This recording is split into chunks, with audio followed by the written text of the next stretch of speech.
지옥에 간 부자는 천당에 간 나사로에게 물 한 방울만 떨쳐달라고 부탁했습니다. 그 물 한 방울은 생명이고 만물의 근원이 되지요. 반갑습니다. 셋단자 622강입니다. 오늘은 물 숫자를 중심으로 하는 다섯 간자를 셋단자로 해석해 보겠습니다. 먼저 중심자로 사용될 물 숫자입니다. 물 숫자는 물을 의미하죠. 이 물 숫자는 물길이 이리저리 퍼지는 모양을 형성한 그런 글자입니다. 이렇게 물이 흘러내릴 때 그 물들이 이곳저곳으로 퍼져나가죠. 이 모양을 표현하는 글자가 물 숫자입니다. 한 곳에서 시작한 물길이 사방으로 퍼지는 그 모양을 표현하는 글자가 물 숫자입니다. 물 숫자는 한 곳에서 시작해서 흘러내리는 물길을 표현하고 있습니다. 그 물길이 한 곳으로 쭉 가는 것은 아니죠. 이곳저곳으로 퍼지게 됩니다. 그 모양을 표현하는 글자가 물숫자입니다. 물숫자는 물길이 이리저리 퍼지는 모양을 형상화했습니다. 한 곳에서 시작한 물길이 사방으로 퍼지는 모양인 것이죠. 사용 단어로서는 여수투수라는 말이 있습니다. 여수투수는 물에 불 탄 듯 술에 술 탄 듯과 같다는 뜻으로서 무슨 일이 철저하지 못하여 흐리멍텅하다는 말입니다. 또 수절이나 소원이라고 할 때도 물숫자가 사용되고 있습니다. 이런 중심자인 물숫자에 또 하나의 부수를 추가할 때마다 또 다른 한자를 만날 수 있습니다. 이것이 바로 셋단자입니다. 물숫자가 포함된 첫 번째 관련자는 논답자입니다. 논답자는 논을 의미하죠. 논이라는 것은 물을 대어 주로 벼를 심어 가꾸는 땅을 말하고 있습니다. 이 논답자는 물숫자와 밭전자로 구성되었지요. 그 중에 물숫자는 물을 의미하는 것이고 밭전자는 밭을 의미하고 있습니다. 그래서 논답자는 물이 있는 밭이 논이라 표현하고 있습니다. 다시 말해서 논은 항시 물이 채워져 있는 밭을 말하는 것이죠. 논에는 작물이 자라는 한 계속해서 물이 있어야 됩니다. 만약에 이 물이 다 빠져나간다면 이 논에 있는 작물들은 더 이상 자랄 수 없습니다. 논과 밭의 차이는 그런 것이죠. 밭은 가끔씩 필요할 때마다 물이 필요하지만 논은 항상 필요합니다. 항상 물이 채워져 있는 그 밭이 논인 것이죠. 논답자는 물이 있는 밭이 논이라 표현하고 있습니다. 논은 항시 물이 채워져 있는 밭이라는 것이죠. 사용 단어로서는 문전옥답이 있습니다. 문전옥답은 집 앞 가까이에 있는 좋은 논이란 뜻으로서 많은 재산을 일컫는 말입니다. 그리고 전답이나 동답이라 할 때도 논답자가 사용되고 있습니다. 두 번째 관련자는 밟을답자입니다. 밟을답자는 밟다는 뜻도 있고 디디다는 뜻도 있죠. 밟다라는 것은 발로 어떤 대상 위에 대고 두르는 것이죠. 이 발불답자는 발족자와 물숫자와 말할 말자로 구성되었습니다. 그 중에 발족자는 발입니다. 발걸음을 의미하고 있습니다. 물숫자는 물을 의미하는 것이고 말할 말자는 말하다는 뜻이 있죠. 그래서 발불답자는 발로 물에 말하는 것 같은 게 밟는 것이라 표현하고 있습니다. 다시 말해서 우리가 한 말이나 또는 물에 흔적이 없듯이 밟는 것도 그렇다는 것이죠.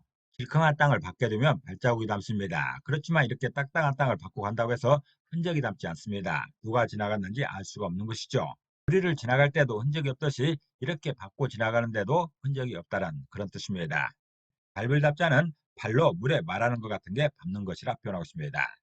다시 말해서 말이나 물에 흔적이 없듯이 밟는 것도 그렇다라는 것이죠. 사용 단어로서는 전인미답이라는 말이 있습니다. 전인미답은 이전 사람이 아직 밟지 않았다는 뜻으로서 지금까지 아무도 손을 대거나 발을 디딘 일이 없다는 뜻입니다. 또 답사나 답습이라고 할 때도 벌벌답자가 사용되고 있습니다. 물숫자가 사용된 세 번째 관련자는 샘천자입니다. 샘천자는 샘을 의미하지요. 샘이라는 것은 물이 땅에서 솟아 나오는 것입니다. 처음 물이 시작되는 것이죠. 이 샘천자는 말할 백자와 물숫자로 구성되었습니다. 그 중에 말할 백자는 말하다는 뜻이 있죠. 또 흰색을 의미하기도 합니다. 물숫자는 물을 의미하고 있습니다. 그래서 샘천자는 물이 말하는 곳이 샘이라 표현하고 있습니다. 다시 말해서 샘천자가 표현하는 그 샘이라는 것은 물길이 처음 시작되는 곳을 말하고 있습니다. 모든 행동의 시작은 말이지요. 그렇듯이 말이라는 것은 처음 시작을 말하고 있는 것이지요. 샘이란 게 무엇인가? 물이 시작되는 곳, 물이 말하는 곳이란 그런 설명입니다. 샘천자가 표현하는 그 샘은 물길이 처음 시작되는 곳이 샘이라는 그런 설명입니다. 사용 단어로서는 악목도천이라는 말이 있습니다. 악목도천은 더워도 나쁜 나무 그늘에서 쉬지 않으며 목이 말라도 좋지 않은 샘물은 마시지 않는다는 뜻으로서 아무리 곤란해도 부끄러운 일을 하지 않음을 비유하는 말입니다. 그리고 온천이나 한천이라 할 때도 샘천자가 사용되고 있습니다. 네 번째 관련자는 줄선자입니다. 줄선자는 줄을 의미하지요. 선을 의미하고 있습니다. 선이라는 것은 그어놓은 금이나 줄을 말하는 것이죠. 이 줄선자는 가는 실명자와 셈천자로 구성되었습니다. 그중에 가는 실명자는 시를 의미하는 것이고 셈천자는 셈을 의미하고 있습니다. 그래서 줄선자는 셈과 같은 실이 줄이라 표현하고 있습니다. 다시 말해서 선은 셈의 물줄기처럼 풀린 실의 모양이라는 것이죠. 셈에서 흘러나온 물줄기가 마치 실처럼 생겼다는 그런 뜻입니다. 실을 풀어놓은 것처럼 셈의 물줄기가 이렇게 흘러가고 있는 것이죠.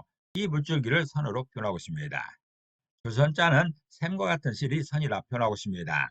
다시 말해서 선이라는 것은 셈의 물줄기처럼 풀린 실의 모양이라는 것이죠. 사용 단어를 보면 사례선거라는 말이 있습니다. 사례선거는 실이 오고 선이 간다는 뜻으로서 일이 얽히고 설켜서 더욱 번거로움을 이루는 말입니다. 또 시선이나 곡선이라 할 때도 줄선자가 사용되고 있습니다.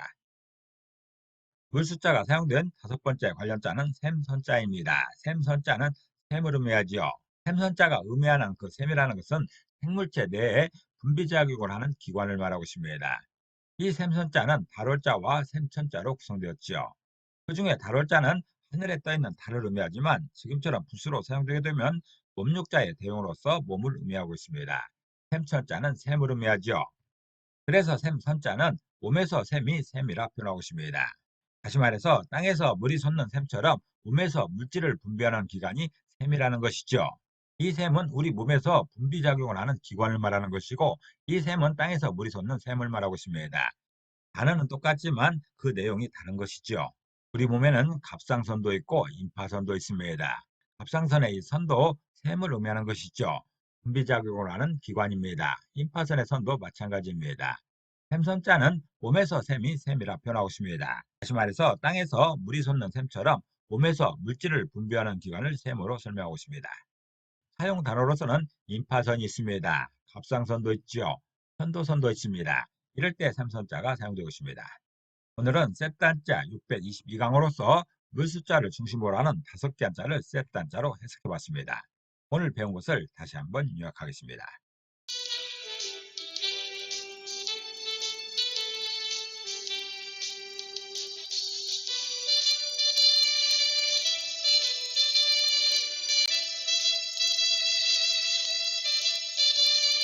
오늘도 평안을 기도합니다. 감사합니다.